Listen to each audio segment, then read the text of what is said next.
Monday morning ஒர்க்லாம் கொஞ்சம் ஸ்லோவாக பண்ணலான்னு சொல்லிட்டு ஏர்லியராகவே எழுந்துட்டேன். ஹேர் மாஸ்க் போட்டு ரொம்ப நாள் ஆச்சு. டேண்ட்ரஃப் இருக்கிற மாதிரி இருக்குது. அதனால லெமன் வந்து தேங்காய் எண்ணெய்ல மிக்ஸ் பண்ணி அப்ளை பண்ணலான்னு எடுத்து வச்சுருக்கேன்.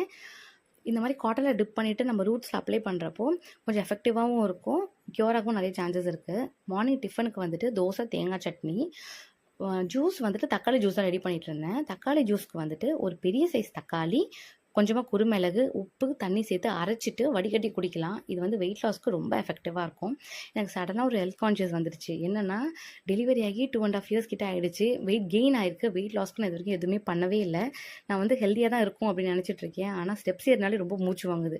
ஸ்டாமினா சுத்தமாக இல்லை. இதுக்கப்புறமாச்சும் கொஞ்சமாச்சும் நம்ம ஹெல்த்தில் வந்து கான்சன்ட்ரேட் பண்ணலான்னு சொல்லி முடிவு பண்ணியிருக்கேன். நான் என்ன தப்பு பண்ணுறேன் அப்படின்னு பார்த்தா, டைமுக்கு சாப்பிட்றது இல்லை. ஸோ ஃபஸ்ட்டு நம்ம டைமுக்கு சாப்பிடுவோம். ஒன்று ஒன்றா பண்ணலாம். ஃபஸ்ட்டு டைமுக்கு சாப்பிடுவோம், அப்புறமா வாக்கிங் போகலாம் அப்படின்னு சொல்லி டிசைட் பண்ணியிருக்கேன். நம்ம ஹெல்த்தியாக இருக்கிறது தான் குழந்தைங்களுக்கு கொடுக்குற பெரிய கிஃப்ட்டு.